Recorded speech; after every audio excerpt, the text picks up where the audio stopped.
सुदामा जी के चरणों को धुला।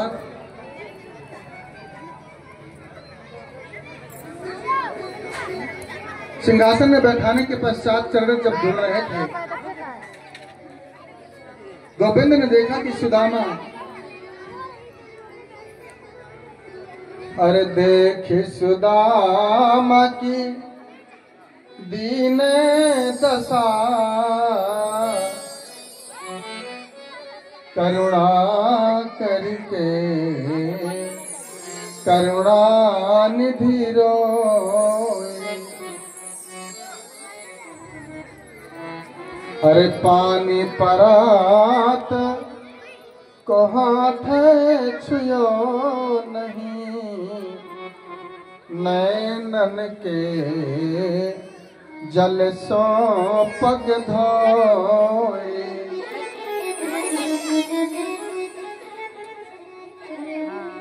सुदामा जी के चरणों में इतने कांटे लगे थे।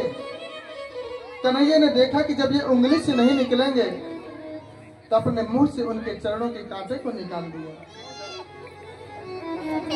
अरे ऐसे बेहाल बेवाइन सो पग, कंटक जाल लगे पुन जोए। कन्हैया हाथ जोड़ करके सुदामा जी से कहने लगे सुदामा, अरे हाय महा दुख पायो सखा,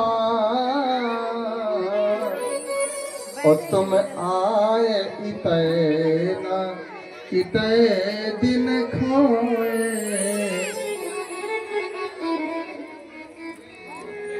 सुदामा जी कहने लगे लाला से, कह रहे लाला मेरे पावन को काहे को धोए, इसे बहुत धूल लगी, बड़े कांटे लगे हैं।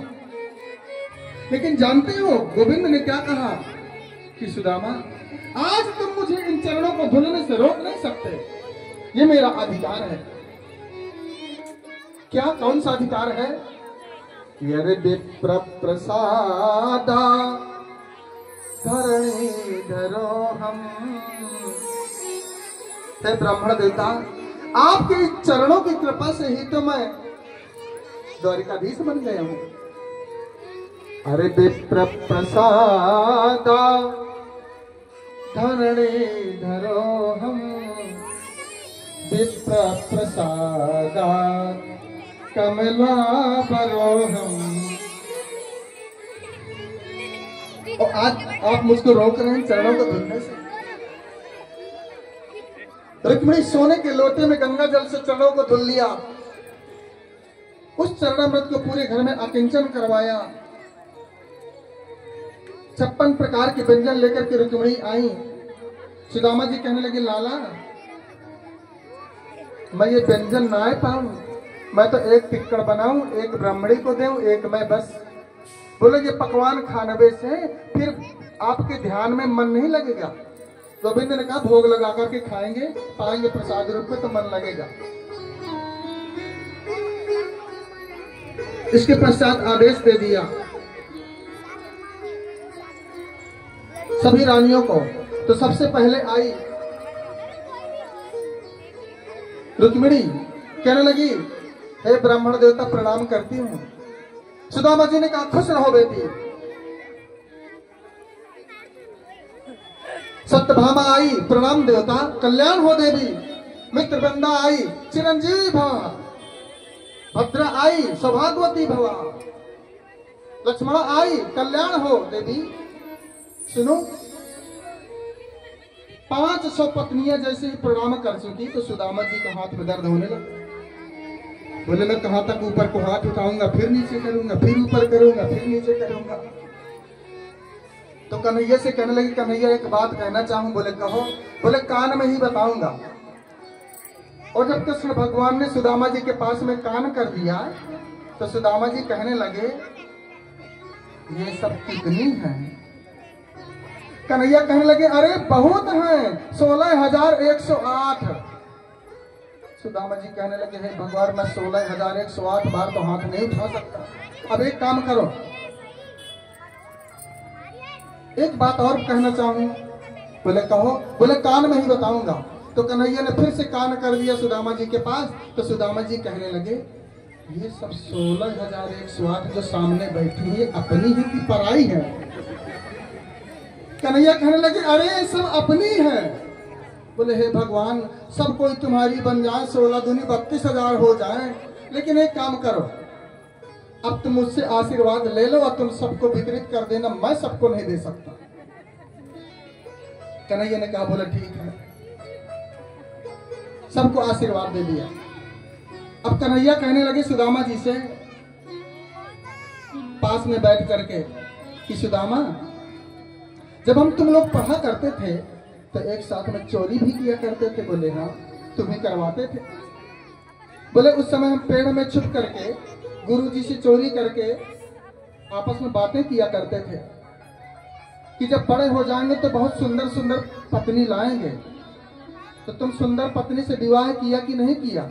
सुदामा जी कहने लगे, देख, अरे कहीं ऐसी बात समाज में की जाती है?